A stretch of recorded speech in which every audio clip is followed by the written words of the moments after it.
open borders, shameful abandonment, disregard for human life, the prospect of more mandates and lockdowns, and the list goes on. Now more than ever, we need to stick together. Voting alone is not enough. We must use our dollars to support like-minded companies that fight for our rights and beliefs. Patriot Mobile is America's only Christian conservative wireless provider who shares your values. Last year, we gave more than $500,000 to conservative causes. With your support, we'll give more than $1.5 million this year. It's time to band together and support companies that truly love America and fight for our freedoms. Will you join us?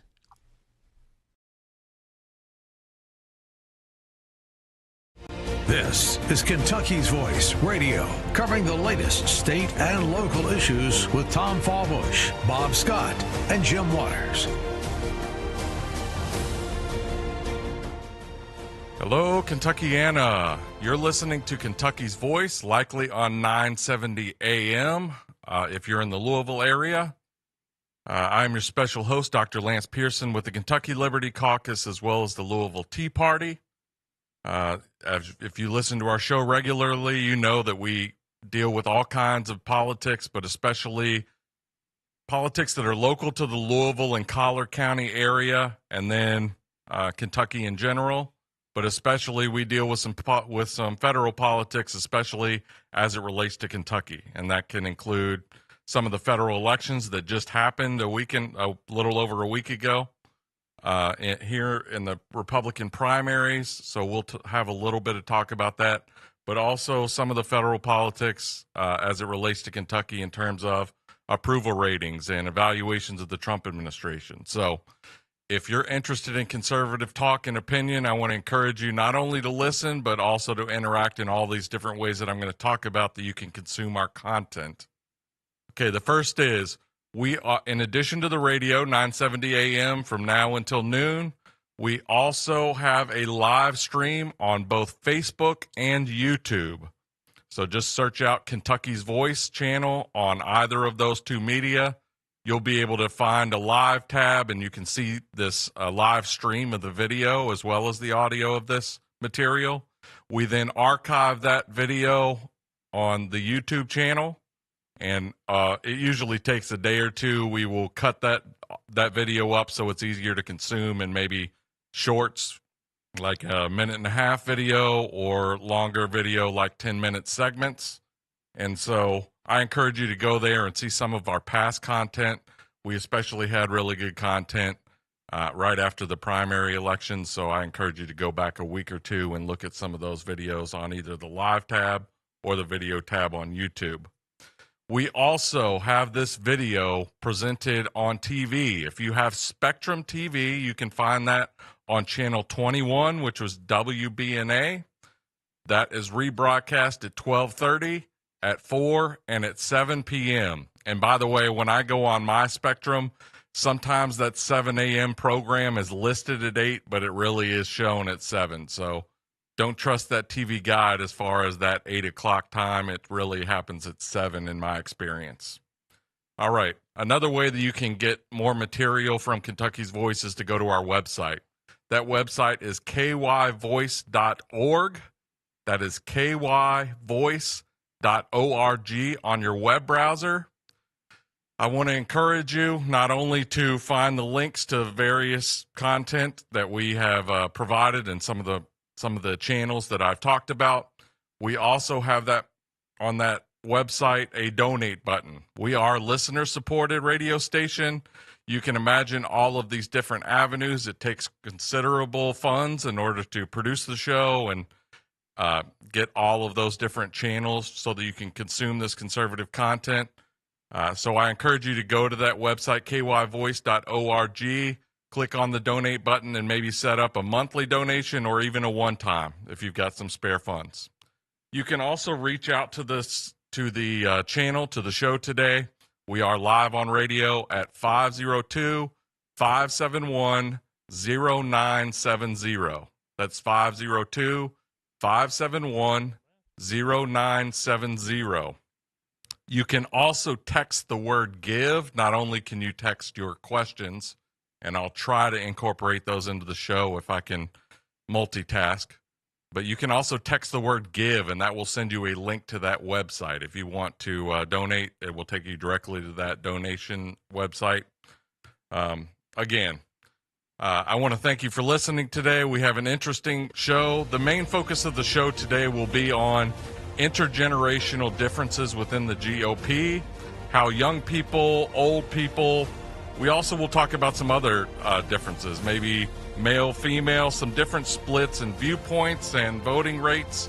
And we have a very interesting guest who is a podcaster by the name of Casey Allen, who will be joining us in our next segment. Stick around. You're listening to Kentucky's Voice with Dr. Lance Pearson.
Back to Kentucky's Voice Radio, online at kyvoice.org. Welcome back to Kentucky's Voice. I'm your special host, Dr. Lance Pearson, with the Kentucky Liberty Caucus as well as the Louisville Tea Party. You are probably listening to us right now on 970 AM. Today's show, we're going to focus in on the general topic of generational differences within the Republican Party, differences in viewpoint, voting regularity. We'll also talk about some differences between gender. The Republican Party we want to talk about is a big tent. With a big tent comes a lot of different viewpoints, as well as building a coalition of people that have different priorities and different viewpoints, even on some of the things that people regard as core issues. So we'll be digging into that. Later on this segment, I'm going to introduce my guest for the rest of the show by the name of Casey Allen, who is a podcaster from Northern Kentucky, who has built quite an online following and has lots of incredible insights that, I can't provide, frankly. I'm in a different generation, and so I want to hear from the younger generation and what their perspectives on the Republican Party. We often have all of our guests, and really a lot of our hosts as well, are of older generations. So we want to balance that perspective a little bit and hear what the young people have to say about the Republican Party. Okay, I do want to address one topic. Last week, I think on Thursday, we had Don Fitzpatrick, who is the chairman of the Jefferson County GOP, on the show. A very interesting interview. I encourage you.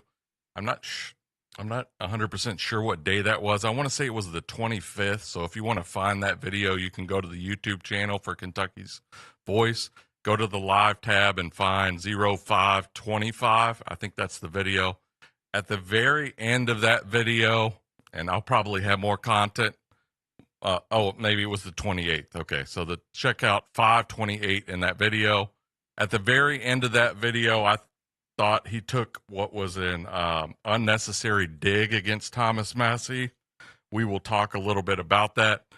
But he characterized Thomas Massie's concession speech / what was hopefully going to be a victory party. I was at that event and actually listened to the entire thing, which is 28 minutes.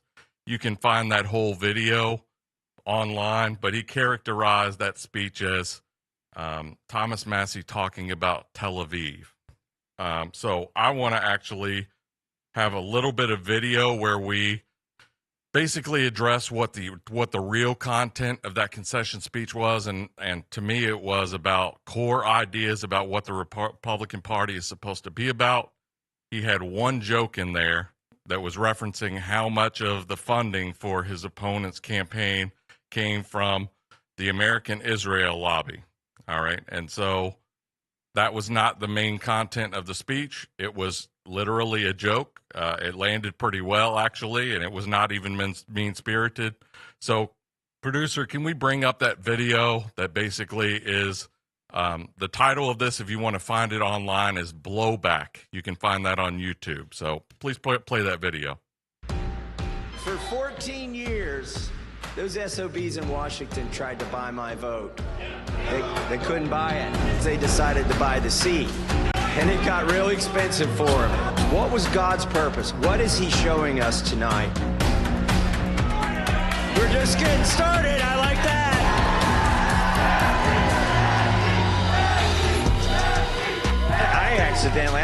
Didn't mean to do this. It started out as an election and it turned into a movement. I mean, we stirred up something. There is a yearning in this country for somebody who will vote for principles over party. And they saw the influencers here, they panicked, they sent the Secretary of War here, and you stopped the war for a day. No more wars, no more wars. They said you should eat bugs. Do you want to eat bugs? They said you'll own nothing and be happy about it. You want to do that? Well, guess what happened? We took out the CEO of the World Economic Forum with a 2-page bill. Today is the 6-month anniversary of the Epstein Files Transparency Act. We've taken out 24 CEOs, an ambassador, a prince, a prime minister, a minister of culture, and that was just 6 months. I got 7 months left in Congress.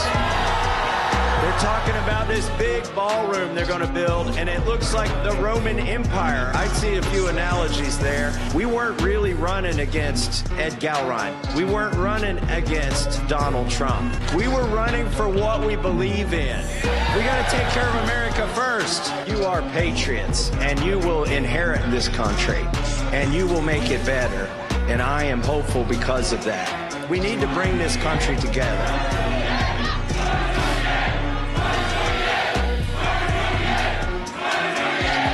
What happens in 2028? Oh, you want me to run for Congress again?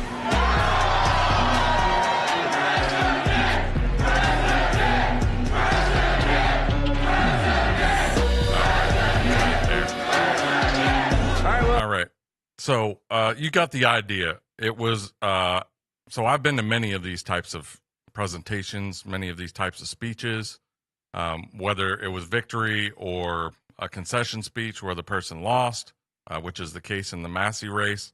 This was actually the most celebratory of any of those events that I've ever been to. So it was a very up-spirited session. There was a lot of discussion of ideas and principles and what Thomas Massey was running on. So don't allow people to mischaracterize what that speech was all about. Now, coincidentally, I attended this gathering, and our guest that came on, I met him at this gathering, and it sparked in me the idea, why don't we do a whole show where we talk about young people's perspective on politics, especially within the GOP, and we'll talk about this, people that maybe are leaving the GOP because of some of the positions that the GOP has taken and some of the ways that elections have transpired. So let me bring on my guest for the rest of the show. His name is Casey Allen. Welcome, Casey. Thanks for having me, guys. I appreciate being here and everything you guys do. Yep, absolutely. Now, Casey, I want you to go ahead and give us a plug. Casey is he has actually much more podcasting experience than I do at this point. I think I maybe have done 22 shows or something. I was trying to count them up, and I was having a hard time, but somewhere in that range. Casey's more in the 120 range. So he's been running a YouTube channel, podcast, where he talks about politics from a young person's perspective, from Northern Kentucky. So if someone wants to actually go back and look at some of your videos, what are all the different options that they have to do that? Let's start with that.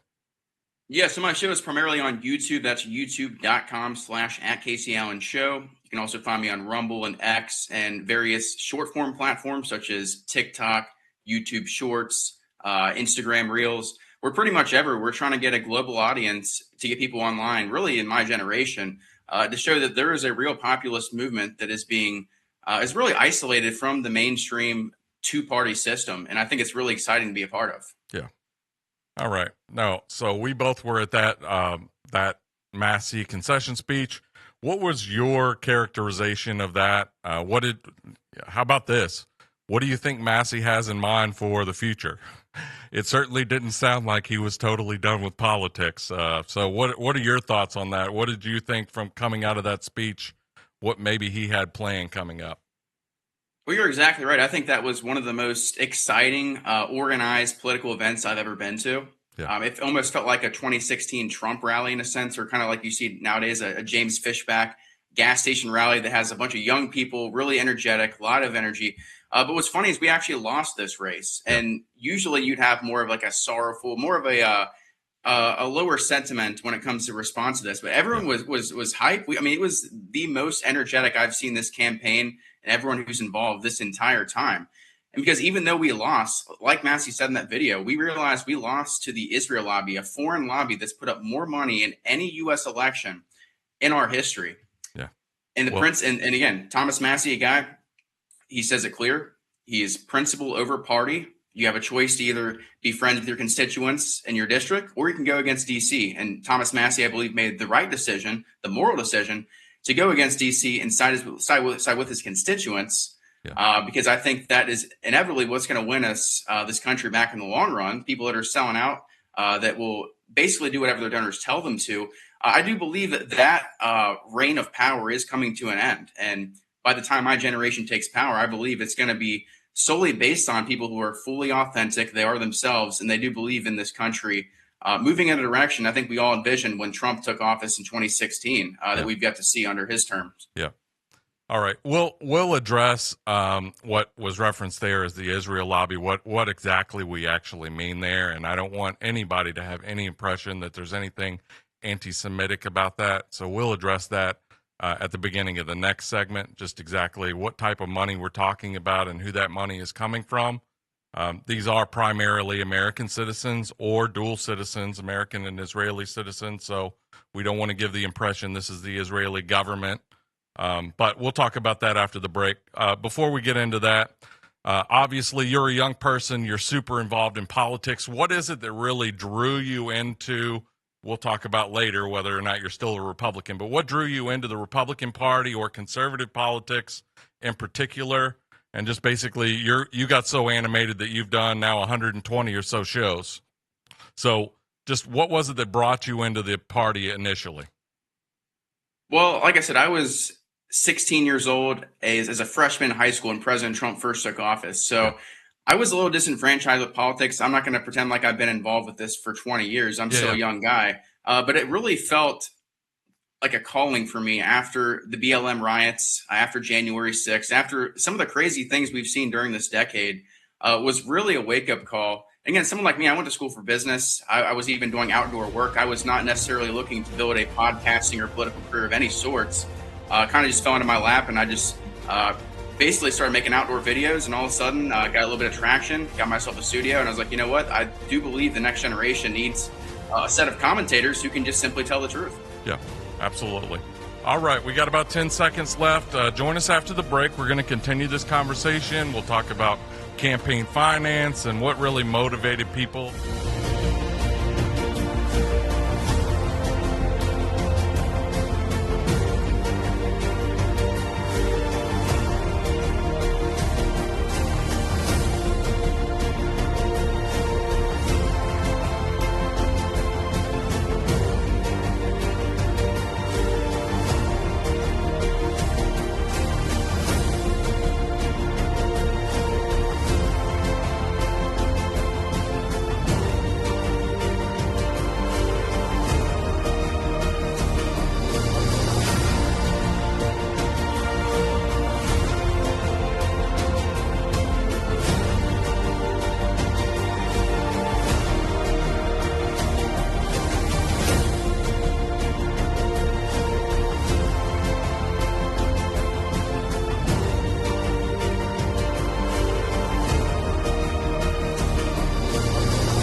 Now, back to Kentucky's Voice Radio, online at kyvoice.org. Welcome back to Kentucky's Voice. I'm your special host, Dr. Lance Pearson, president of the Kentucky Liberty Caucus, as well as the Louisville Tea Party. You're listening on 970 AM WGTX. We also have YouTube, Facebook channels under the Kentucky's Voice channel. I encourage you to go find old videos that are archived there, as well as there are live streams on both of those options, and to watch us on Spectrum Channel 21 at 12:34 and 7 tonight. Okay, near the end of that last segment, we talked a little bit about the Israel lobby. What sparked that conversation is the loss by Thomas Massie to Ed Gowrine was the most expensive House primary race in American history by a wide margin. I think the two previous ones actually have happened very recently and also had very similar financing, by the way. So let me talk a little bit about money in politics. So, producer, can we put up the graphic? So we have a graphic that's illustrating the difference in financing. Basically, where is money coming from? And so the top of this graphic, if you're watching online, illustrates pie charts of people who strongly, somewhat, don't agree or disagree, somewhat disagree, and strongly disagree. So it's a spectrum. The blue is how many people strongly agree or somewhat agree with the following statements. Wealthy donors have too much control over American politics. In the survey, about 83% of Americans agree with that statement. The second statement on the top is wealthy donors prioritize their own interests over American ones, the general American public. That one has 84% agreement. Wealthy donors prioritize the interests of other countries over American interests. That one has about 52% agreement. But there's only about 11% of people who somewhat or strongly disagree. There's just a large middle on that question.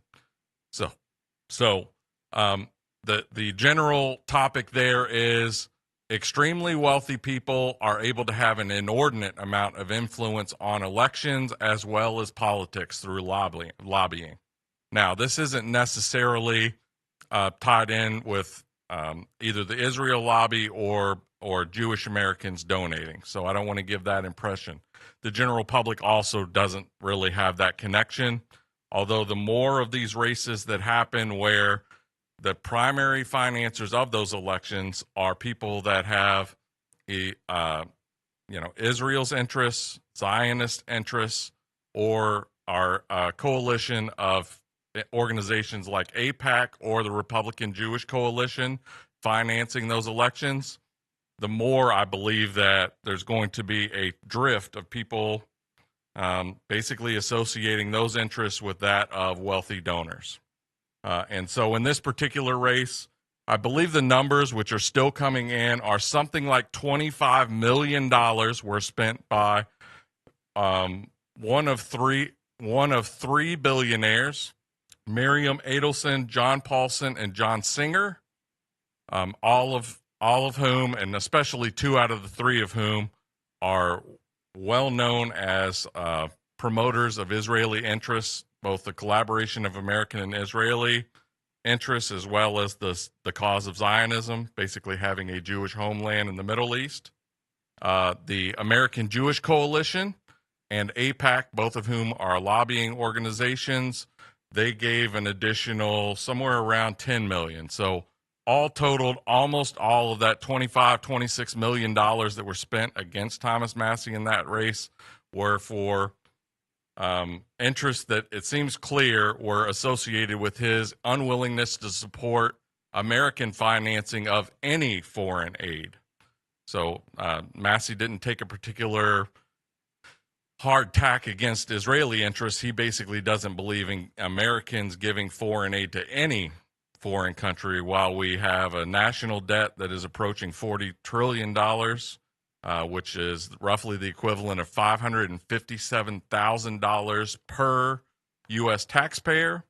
and we have infrastructure. We have our own issues is the bottom line, and we don't have the money. We basically are we're paupers when we look at our debt situation, and so all we are doing is borrowing from our grandkids in order to finance these things. So I don't want to make any of this as even anti-Israeli, but especially anti-American Jewish. It isn't about that. It's just a matter of a small collection of people, no matter what their religious or ethnic background, being able to have such an outsized influence in any election. All right.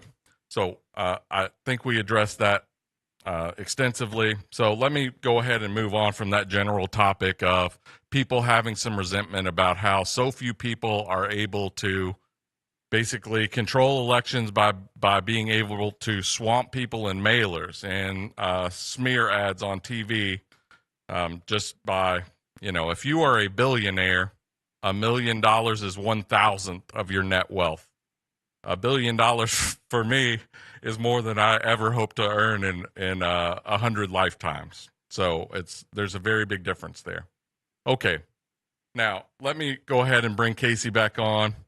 So we talked about that. Obviously, it was May 19th was a rough night. Thomas Massie lost to Ed Gowron, mostly because Trump backed him and was vociferous in his need that he communicated to the public, and was that message was carried out because he had all these financial resources in order to get that message out, especially to older voters. Just basically, let me very quickly put up a graphic that illustrates the difference between different age groups and their support of Thomas Massie versus Ed Gowron in that list. You can see if you have this on your YouTube or your Facebook, you can see this graphic, but it basically says that people that are 55 or under supported Massie by margins that are in the range of plus 30. Now, depending on what the age group was, there's a little bit of difference there, but if you were under 56 years old, you supported Massie by about 30 percentage points. If you were over 56, and especially if you were over 66, if you were a senior, you supported Gowron somewhere in the area of plus 30. I've never in my life seen a split based on age demographics that stark. So let me just first, Casey, and I know I've talked most of this segment, but we'll really get your opinions in the next one. What do you think was the key to this election in terms of messaging? What was it about the messaging that appealed so much to older people from Gowron or appealed to younger people from Massie? And you can address either of those. Well, I'll say in reality, as all the people I've talked to, I did a poll the day of election day at a Walton Verona Elementary School, and there were not a single person who actually voted against Massie that actually supported Ed Gowron's policies or could even name a single one. Yeah. So with that being said, you have to take into account, even taking out the Israeli lobby's influence, President Trump did get the support of a predominant majority of our district in the past couple of years. So literally from 22, 24, especially years before that, even before Trump, Massie's won by a ridiculous margin. It's not even close. So when President Trump mobilizes his entire administration to go against Massie and our small district of Kentucky, you start to really put people in a tough position, especially the boomers who predominantly supported Trump. They still do to this day. They still do support Massie, but the issue is you basically give them an ultimatum to pick between the two. Yeah. And the average person who doesn't understand geopolitics, who doesn't look into the average things the Trump administration has been doing in the past 2 years, you're probably going to be more enticed to vote the way Trump tells you to, especially if you're in that, as you can see, the 45 to 55 year old demographics. It really was in support of Gowron. But I guarantee you ask every single one of them, why do you support Ed Gowron? What is the number one policy you think this guy is going to actually be better than the Massie? They won't give you an answer. They'll just say that I was told to vote this way because Massie's attitude, or I'm anti-Massie, or I'm pro-Trump. Like, there was not a single person that actually said or gave an actual reason as to why they should vote for Massie. Or I'm sorry, for Gowron. Yeah. All right. We got about 20 seconds. I'll pick up this conversation and let Casey lead it in this next segment. But I really want to piece apart what young people, what was so appealing about Massie to young people. I also want to discuss a little bit about what makes the message that he was anti-Trump so appealing to older people?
Back to Kentucky's Voice Radio, online at kyvoice.org. All right, welcome back to Kentucky's Voice. I'm your special host, Dr. Lance Pearson with the Kentucky Liberty Caucus and the Louisville Tea Party. My guest today is Casey Allen. He has a political podcast, which he's been doing for multiple years. I think he said 3 years, over 100 episodes of that. So find that online, the Casey, and that's K-A-C-E-E, Allen, A-L-L-E-N, show. Yep. And you can find that on various platforms, Twitter, YouTube, probably Rumble. Are you on Rumble? Yes, sir. Okay, yeah. So definitely look him up. All right, let's continue our conversation. Obviously, young people were very passionate about Massey. Old people were very passionate about not voting for Massey. I don't think that anyone was particularly passionate about Ed Gowron. The only policy position, and we might get into this a little bit later, the only policy position that was at all out of the mainstream that I heard from him at all, it was just, I'm going to vote whatever way Trump tells me to vote on every single issue, was he wants to reinstitute the draft. So if you want to basically just continue your conversation, what is it that young people found so compelling about Massey's message? And what was it that basically, what factors is it that you think that basically young people were so turned off from either Gowron or so turned off from Trump's vehement anti-Massey position? Well, as I said before, I don't think there was anything particularly enticing about Ed Gowron. Yeah. I really think he was just a puppet. Yeah. And it's honestly scary. This guy is actually going to, or supposedly, will be a representative if he wins in this November, and he has no idea what he's doing. Yeah. People in my generation are more enticed on the truth, right? And it doesn't matter about the party system at this point. I mean, it does to a sense. I'm still a conservative. I'm still a populist. Obviously not going to be siding with the far left. Yeah. But it's very interesting to me that you see people on all different factions of politics. You're seeing the Republicans, you're seeing some Democrats, some independents, even far leftists, libertarians. You're seeing all different factions come together and support Thomas Massey in a way. And I think we see that, and it's the true authenticity of what we really wanted in Washington, D.C., because everyone says they're going to drain the swamp. Everyone says they're Republican and Democrat. They're going to, end corruption, and they're going to root out all these things. Yeah. The only person that's actually done that is Thomas Massey. Right. I mean, the Epstein Files Transparency Act, which I got the luxury to even take a picture with at the event, it's one of the most historic events or historic bills that this country, especially a congressman, has ever been able to put in place to hold the president and the Trump administration accountable, basically forcing them to release all Epstein files, even under the grand jury, everything that they have. And they've yet to follow this law, only releasing half the files and yet to prosecute a single one of the co-conspirators in which Massey laid out. These are 20 plus names. One of them in which I believe, I'm not saying he's guilty, he should be prosecuted or at least subpoenaed, Jess Staley of JP Morgan. I think people like that, we need to start naming these people. We need to actually fulfill the vision Thomas Massey had put upon us and say, look, we're not afraid of the establishment. We know that they have the power. We know they hold the cards. Young people realize there's adversity against us. I call it the ultimate white pill. Yeah. But that's where we see this adversity, and we're going to take this to the next level. Give it a generation from now. Heck, give it 5 years from now, maybe even 2028. I think we're going to see a big change when it comes to the demographics when voting. Like you said, or like you saw in the previous segment, you could see that a majority of boomers did back Massey. And what happens when their generation is out and it's Gen Z, millennials, Gen Alpha, Gen Beta? We can predominantly see this is a more populist coalition of individuals who have been through some of the harsh times of COVID of the last decade. And I think that this is going to carry on for the rest of our time and my generation. We're going to see people like Thomas Massey get elevated in positions of power. I don't think Thomas Massey's career is anywhere near over. I can't speak that for myself. I do speculate if he wants to, he could very well run for president as independent in 28. And I think he get a lot of votes. But with that being said, I think the future does look bright with my generation, even though we have been taking some losses. It's not been particularly the most kind decade to us as Gen Z. But that's where you have to just fight the adversity. You have to go with it. And I do think we're building something important here. Okay. Yep. So what I took out of that especially was one thing that a lot of people, including myself and apparently you, really find appealing about Massey is he tells you what he's going to do and then he actually follows through. It's like he can't be bought off. Like a lot of people say it's making a compromise, but if you constantly make compromises that contradict what you say you're going to do to people, then what are you even running on or what do you stand for? And so I know a lot of older Republicans that I've talked to, they came away from the election and their main reason for not voting for Massey was Trump told them or various, whatever, their media, or they decided themselves. I don't want to make everyone into a puppet. They made the decision that politics is about winning and supporting your team rather than particular ideas or ideals, and that Massey should have compromised more and appeared to be more on the Republican team.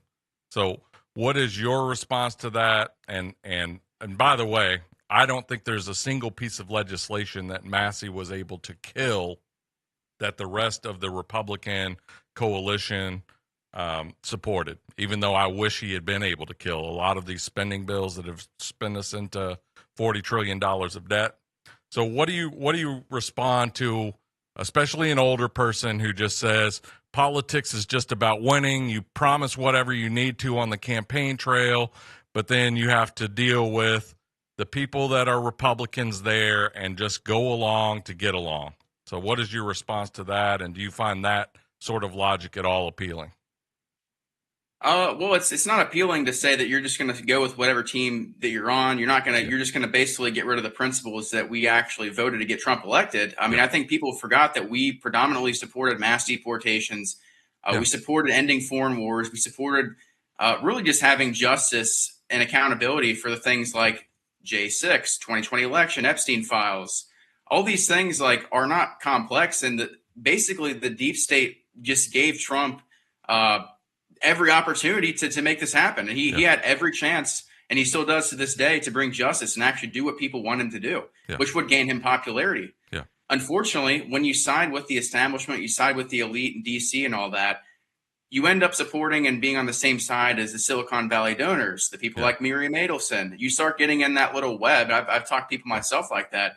It is a very engaging system, and it's very hard to get away from it because they have, like I said, they have the cards, they have all the money and the power. And I think if you actually look at what Thomas Massey was going against when it was coming to Trump's policies, Trump said no new wars, but we're at war with Iran, the largest war in the Middle East we've seen so far. Okay, so it's Thomas Massey's fault that he's betraying D.C., who literally promised we wouldn't do this, and he's siding with his constituents, who he's promised for 13 years that he would not vote for any bill that increases the national debt, and especially has any new wars. Yeah. And I think that we're really betraying what this country is, because this country wasn't built on the partisan system. As you remember, George Washington, the only independent president, this country is built on principles and values, the Constitution. Why are we forgetting that? I think it's absolutely insane that the generations above me, with all due respect, are forgetting what this country was built on. And that's what's going to inevitably destroy our country if we decide to go away from those values. Yeah, absolutely. And so, and to summarize that, and the part I really agree with is ultimately all these things where Thomas Massie has been put in a position where he's voting against what the majority of the Republican caucus did. Thomas Massie is fighting for the position that Trump made when he was on the campaign trail. I voted for Trump in 2024. If the election were held tomorrow, I still would probably vote for him because he's much better than Kamala Harris. But on all these things, no new wars. Now we're in a war with Iran, bringing down the price of groceries, housing affordability, basically those kitchen table issues. It just feels like the Trump administration has distanced itself from making that a priority in favor of foreign entanglements.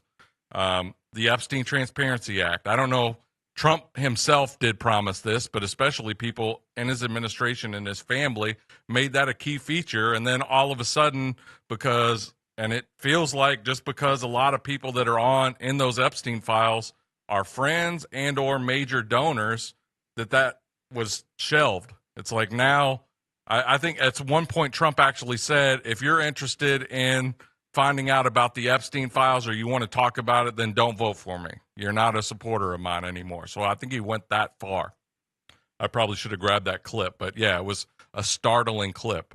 So I think a lot of it is people are just frustrated that we voted for Trump in order to get a lot of these priorities focused on, and he's done a great job on the border. I don't think anybody is arguing that. That's the one thing I can always point to that Trump has done a great job is limiting illegal immigration over the southern border. But on all these other points that you made, it just feels like that there's been a shift in priorities, and those priorities are lining up with major donors rather than your everyday Republican voter. Okay. I'll give you a good example real quick, actually, if you don't mind. So, I mean, just look at who Don Jr. just married the other day. He married the banker of Jeffrey Epstein, who literally said he was a good guy. Not even that. Who did Trump just appoint to be the Fed chair to replace Jerome Powell? Kevin Warsh, who was explicitly named in the Epstein files. Yeah. So this is a protected class that I don't believe the Trump administration has any interest in pursuing. They're actually working with them. Yeah. Now, you in particular, and I think it's fine bringing this up, we're so disillusioned by that Massie race in particular, but also some of these, perceived betrayals of the Trump agenda by the Trump administration. You actually have switched your registration from Republican to independent. Is that correct? And what motivated that switch? Yes, sir. So I've been a Republican since I was 28, or since 2018, since I was 18, registered to vote, been voting for Trump and Republicans ever since. But up until this election, I did feel that there was actually a chance for voters to really make a difference here. Despite foreign policy, despite the rules and the regulations and the lobbyists who do infiltrate a lot of this, I did still have a bit of hope that we could actually get our way out of this just by speaking the truth. But unfortunately, I think what it did tell me is that this is a much bigger problem that I'm not saying we can't vote our way out of this no matter what, but I just think that there's going to have to be some serious laws and regulations replaced, especially to discard the foreign influence out of our elections to make sure we have a free and fair process, because people fail to realize that, $20-30 million, that's just not money that's just being thrown to the candidate. That's money that's being used for propaganda TV ads. I mean, these are predominantly a lot of the things that did sway a lot of the older generation to portray Thomas Massie, their very constituent, with all due respect.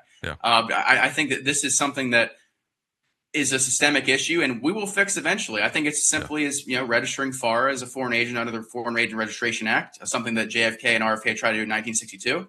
And look what happened to them. But that's just the reality. I think we have to have a country that is we can know that we can actually show up to the we can show up to the voting booth. We can actually vote, be a free and fair election, because if not, I don't think Gen Z will show out if we just show that this is going to be the result of actually using your civil due diligence to go out and actually try to make a difference. So, I think we need to have legislation into place to stop foreign influence, go harsher on that, and we should be good. Yeah, I think those are very interesting points. When we come back to the break, we're going to discuss what would it take to get Casey back in the Republican registration. And remember, in the general election, it doesn't matter. Independents can vote for any race that a Republican can. Join us after the break.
Back to Kentucky's Voice Radio, online at kyvoice.org. Welcome back to Kentucky's Voice. I'm your special host, Dr. Lance Pearson, president of the Kentucky Liberty Caucus and the Louisville Tea Party. I am joined today by Casey Allen. In our last segment, we talked about some issues in which young people especially, but this next segment, we're going to talk about how this is actually eroding Trump support throughout all age brackets. Basically a sense that he's focusing on things that he didn't campaign on, that weren't part of the Trump agenda, and he is not putting the interests of your everyday regular working class Republican, which was a lot of the reason that he ever got elected. Also, the coalition that he brought in, the Maha elements, the independents and libertarians that saw him as a way to drain the swamp and eliminate kind of the entrenched power in D.C. The sense that among a lot of the population that he's gone back against those in favor of the interests of people that have an enormous amount of money to give to various political campaigns. And so let me just illustrate how this is a dire situation for the Republican Party, that if you only get your news from Fox News, you don't hear about this. But this is the reality on the ground, and that is showing up in polling results that you don't see if you only get your news from Fox News. So, producer, can we put up that first? The first graphic that we have is an illustration of the approval and disapproval of Trump throughout his first administration, over the course of Biden, and then now in this second Trump administration. The red is the disapproval in polls. This is a polling average from at least 7 different polls. The black line is the amount of people that say they approve of job performance from President Trump. And this is across all ages, across all states, done by professional polling firms. And you can see, just focus in on the right-hand side of the graph if you're watching us online, you see that Trump was actually over water. He was actually had more approval than disapproval at the beginning of this administration. He did win the election, so that's almost to be expected. But it has been a precipitous drop in the approval rating, which is the black line, and a precipitous rise. At this point, Somewhere around 38% of people say that Trump is doing a good job as president. Somewhere around 58% of people are saying that he's doing a very poor job. So you may be in a bubble where you're only talking to Republicans or people that would describe themselves as MAGA, and you feel like, oh, still a lot of people really like Trump. That may be the case even in the majority of the Republican Party, but general elections are not won by the Republican Party. They are won by the entire electorate, which includes both Democrats and independents. The reason Trump got elected was not because of only Republican support. It was he brought in a coalition of people that were not traditional Republican voters to cross over and actually vote for a Republican because of the things he was promising. And you can see by those, his approval, his net approval rating is actually minus 20 at this point. Now you say, oh, maybe it isn't just, maybe that isn't happening where I'm at. Kentucky still is really supportive. Can we put up the next graphic? This illustrates how much from the beginning of the second administration to now, his net approval has declined. It has declined in every single state in the union in these polls. And Kentucky in particular has seen the second most erosion in the approval ratings of President Trump over the course of this first administration, the 16 months that he has had on the job. The approval rating for Trump was, I believe, plus 27 at the start of the administration. It's now down to only plus 4.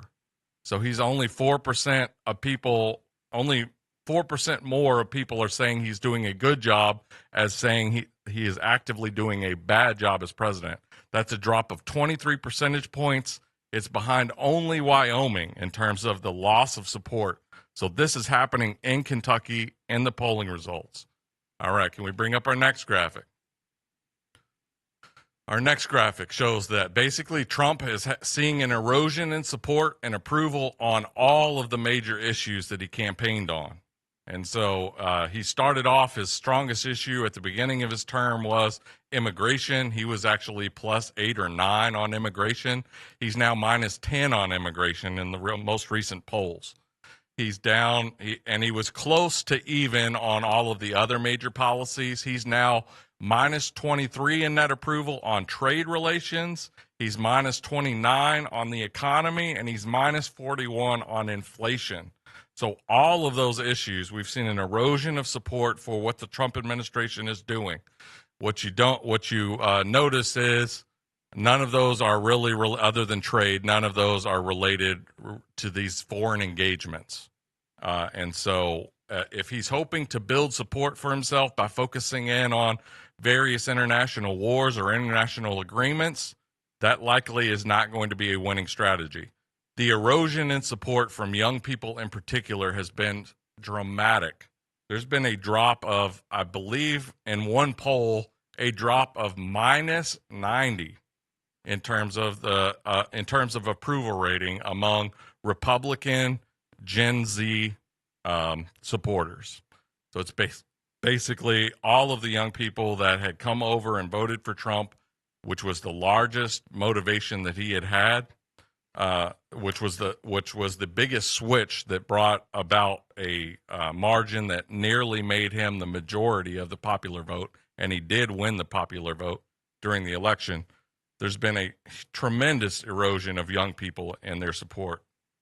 So bringing Casey back on, we talked in the last segment about how you had actually moved away from the Republican Party, at least for now. Now, this is a closed primary state, so I recommend that at some point you probably move back to the Republican Party so you can engage in those primaries. But what is it that you think that the Republican Party could do in order to lure you back in to being registered as a Republican and being engaged in those primary elections to select these people? Well, it's funny because I haven't outright said I'm going to not support anyone who's of the partisan status, and I'm only going to support independents. That's not my case here. My switching to the independent party is more of a move as a protest against this administration and the GOP, who has, in my opinion, betrayed us in more ways than once. And I think the future is going to be we actually have young people that predominantly do support like an independent ideology when it comes to America.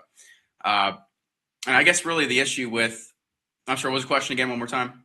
No, it was basically, what would the Republican Party need to do to lure you back into the fold and get you engaged in these primary elections that will come up even next year? Actually, there's a governor's race in Kentucky next year. Yeah. Yeah. So, I mean, in particular, if somebody were to be like a Thomas Massie and run as a Republican, I wouldn't be opposed to that. And I would probably switch parties to endorse them. But it's going to take a lot, though. It's not going to be your average Republican who says, I'm this, I'm that. But they're obviously in bed with the big money donors and the establishment. So it's going to take a lot for me. It's going to be a real, true, independent person that runs as a Republican, whether it's for Congress here, but whether it's whether it's the 2028 general election. I mean, I'm open to all possibilities. I just think it's what we're seeing right now. It's really hard to describe, but it's almost like a movement that it's slowly being started. It hasn't been official yet, but you can tell with Trump, being less than 2 years away from leaving office, you're starting to see like a faction of the right kind of build our own movement that is separate from DC, just like we saw with Trump in 2016. I mean, if you guys remember, Trump was not actually popular with DC. He went up on that stage against 16 guys, and he was the most unpopular one. He was the business guy that was an outsider of politics. So I think we're kind of seeing the same criticism of people like Thomas Massie, Marjorie Taylor Greene, Joe Kent, myself, who are going against the grain, but also align with core principles of this movement, but are starting something new that's a successor, I believe, to MAGA, maybe even America First. We're seeing a new movement take place. And if someone actually will stand behind that, which I know there's a lot of people in my district who I've talked to, very encouraged after what happened to Massie, very wanting to get involved in office. I have no problem supporting those people, and I absolutely will as an independent, even if I choose not to switch parties. My issue is that I cannot, in good faith and good conscience, as much as I've helped the Republican Party, as much as I've been involved with them, I cannot stand with their movement anymore as long as it's going to be about supporting foreign countries, going against America, covering up some of the largest blackmail rings in American history. No mass deportations, even though the border's secure. We have less deportations than I believe Biden and Obama, if you look at the ratio from time served in office to deportations. So these are things like, I just feel like, what did I actually get out of this? What did my generation get so far from this year and a half out of Trump? We've literally gotten you can say the J6ers got pardoned. I'll agree with that. Good, 95%. Ross Ulbricht got pardoned. But after that, I really can't say anything else that Trump has done this got me surprised or made me feel like this is actually something I should have voted for. Again, like you said, I would have never voted for the left. I would have never voted for Kamala Harris. To this day, I think if I were to change things, I might have still voted for Trump, but I most likely would have probably just sat out and bit the bullet.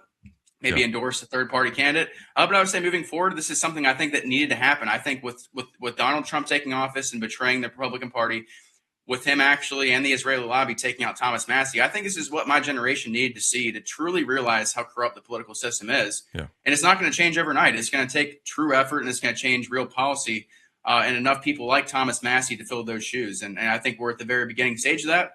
And I feel very optimistic about the future, to be honest. And we'll see who runs for what and under what label. But I think one of the things that is a turnoff, especially for young people, is Trump has kind of gone into this endorsement mode where it's you either support me and everything that I want, or I'm going to endorse you and I bring enough people behind me that I'm going to take you out. It's almost Trump has imposed a loyalty test where it's not loyalty to principles or even the Trump agenda, which I think you talked about it. You actually, the campaign agenda that Trump promoted, you are largely on board with almost all of those things. It's just a matter of what has actually been implemented. And so do you see that young people especially are, are they turned off from the Republican Party in part because it became a loyalty test to one person who has changing opinions and changing priorities all the time? Is that a part of your thinking? Absolutely, and I think this is more of the younger demographics. It's not as much caught on to the boomers and millennials as much, but I think it is going to in time.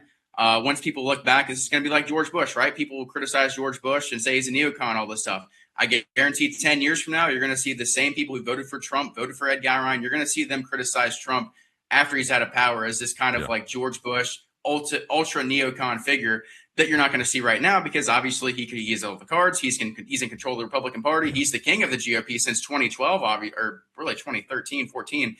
So that's where I see the future of the GOP. I think people are going to rather go independent. Maybe they're still aligned with the policy of the party, but I think that's what we need. We have to have a free country, and that's the first step to it. Yep. All right. I want to thank Casey Allen. You can find that online at the CaseyAllenShow.com. Is that right? But you can also Casey find Allen Show. YouTube. Yep. Yeah, Casey, Kacee Allen.